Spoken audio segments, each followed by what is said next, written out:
Hi friends, அஸ்ஸலாமு அலைக்கும். இன்னைக்கு சண்டே ஸ்பெஷலாக நமக்கு என்ன ரெசிபிஸ்ன்னு பார்க்கலாமா?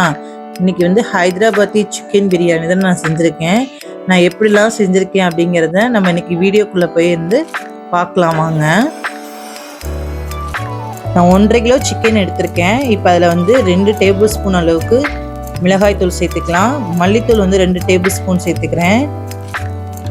இப்போ 1/4 டீஸ்பூன் அளவுக்கு மஞ்சள் தூள் சேர்த்துக்கலாம். கரம் மசாலா 1 டீஸ்பூன் சேர்த்துக்கிறேன். இஞ்சி பூண்டு பேஸ்ட் வந்து நான் 2 டேபிள் ஸ்பூன் சேர்த்துக்கிறேன். ஏன்னா நான் 1.5 கிலோ கறிக்கு தேவையான அளவு தான் எடுத்திருக்கேன்.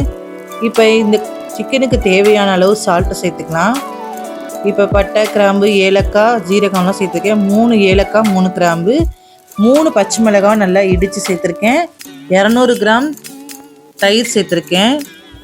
1/2 லெமன் வந்து புழிஞ்சு எடுத்துக்கிறேன். அப்புறம் கொரியாண்டர் 1 கையும், புதினா 1 கையும் சேர்த்துக்கிறேன். இப்போ நான் பொரிச்சு எடுத்து வச்ச ஆனியன் சேர்த்துக்கிறேன். உங்களுக்கு எவ்வளோ தேவையோ அதுக்கேற்ற மாதிரி நீங்கள் சேர்த்துக்கலாம். இப்போ இது எல்லாத்தையும் நல்லா மிக்ஸ் பண்ணி எல்லா கறியிலையும் நம்ம மசாலாலாம் படுற அளவுக்கு நல்லா பிசைஞ்சு எடுத்துக்கலாம்.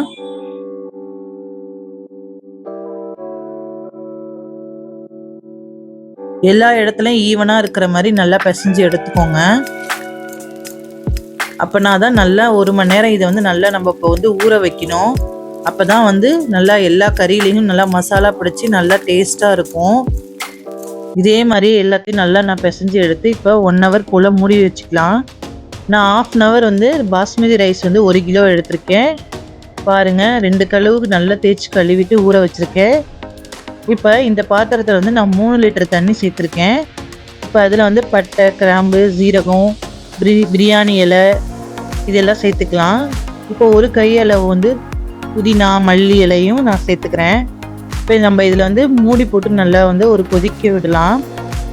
இப்போ பாருங்கள், நல்லா இந்த அளவுக்கு நல்லா கொதி வந்ததுக்கப்புறம் நான் 1/2 ஹவர் ஊற வச்சுருந்த பாஸ்மதி ரைஸை இப்போ இதில் நான் சேர்த்துக்க போகிறேன். தண்ணியை வடிகட்டிட்டு தண்ணி இல்லாமல் இதில் சேர்த்துக்கலாம்.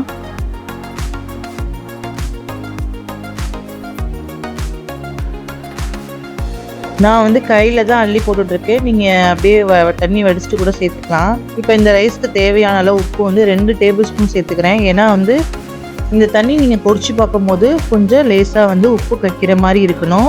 இப்போ இது எல்லாத்தையும் நல்லா மிக்ஸ் பண்ணி விடுவோம். இப்போ 1 டேபிள் ஸ்பூன் அளவுக்கு நெய் விட்டுக்கிறேன். சாதம் உதிரி உதிரியாக வரணுங்கிறதுக்காக. இப்போ இந்த பாத்திரத்தில் தான் இந்த எண்ணெயில் வந்து நான் வந்து ஏற்கனவே ஆனியன் வந்து பொரிச்சு எடுத்திருந்தேன். அதே எண்ணெயிலே வந்து நம்ம ஊற வச்சு 1 மணி நேரம் ஊற வச்ச சிக்கன் கிரேவி மசாலாவை இதில் சேர்த்துக்கலாம். நான் எல்லா இடத்துலையும் ஸ்ப்ரெட்டாக இருக்கிற மாதிரி பரப்பி விட்டு நல்லா போடுறேன். ஒரு 10 நிமிஷம் மீடியமான ஃப்ளேமில் வச்சு நல்லா இதை வந்து கிளறி விடுங்க. இதுலேருந்தே நமக்கு தண்ணி விடும், சிக்கன்ல இருந்தே. அந்த அளவுக்கு வர அளவுக்கு இந்த அளவுக்கு நல்லா கிளறி விடுங்க 10 நிமிஷமா.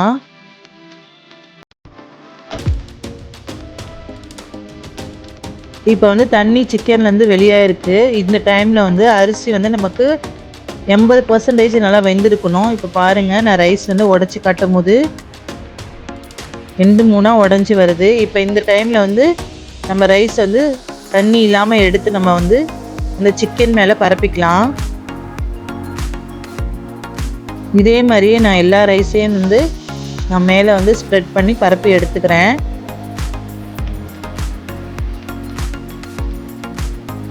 ரைஸ் எல்லாத்தையும் நம்ம ஈவன் ஆக்கிட்டு இதுக்கு மேலே வந்து பொரிச்சு வச்சுருந்த ஆனியன் கொஞ்சம் நான் எடுத்து வச்சுருந்தேன். அதை எல்லாத்தையும் நல்லா ஸ்ப்ரெட் பண்ணிக்கலாம். நான் கொஞ்சம் மேலே அதிகமாகவே தான் சேர்த்தேன். இப்போ அதுக்கு மேலே கொரியாண்டரும் புதினாவும் நம்ம என்ன செய்யணும், அதையும் பொருசாக கட் பண்ணி வச்சதையும் சேர்த்துட்டு இதை தம் போட்டுடலாம். இதுக்கு மேலே நீங்கள் வந்து உங்களுக்கு தேவை அப்படின்னா குங்குமப்பூவை பாலில் போட்டு நல்லா மிக்ஸ் பண்ணி சேர்த்துக்கோங்க. நான் இப்போ வந்து தம் போட்டிருக்கேன். அதை ஏற்கனவே வடித்து வச்ச தண்ணியை வந்து மேலே வச்சு தம் போட்டிருக்கேன். குறைஞ்சது 25 மினிட்ஸ் நான் வச்சுருந்து இப்போ பாருங்கள், நான் எடுத்து காட்டுறேன் எப்படி இருக்குன்னு பார்க்கலாம். மேலே பார்க்கும்போதே அழகாக டெம்டிங்காக இருக்குது.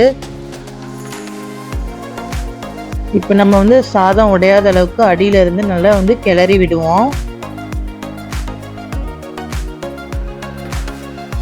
பாருங்க, இது இன்னும் நீங்க வந்து குங்குமப்பூ சேர்த்துருந்தீங்க அப்படின்னா இன்னும் நல்லா கலராக இருந்திருக்கும். பார்க்கும்போதே ரொம்ப சூப்பராக தான் இருக்கும். இதே மாதிரி எல்லாத்தையும் நம்ம நல்லா கிளறி விடுவோம். இதே மாதிரியே நிறைய ரெசிபிஸோட எனக்கு நிறைய வீடியோஸ் நான் அப்லோட் பண்ணுறேன். என் சேனல் பிடிச்சிருந்தா மறக்காமல் லைக் அண்ட் சப்ஸ்கிரைப் பண்ணுங்கள். எனக்கு உங்களோட ஆல் சப்போர்ட்டையும் கொடுங்க. இப்போ வாங்க நம்ம தட்டில் வந்து சர்வ் பண்ணலாம்.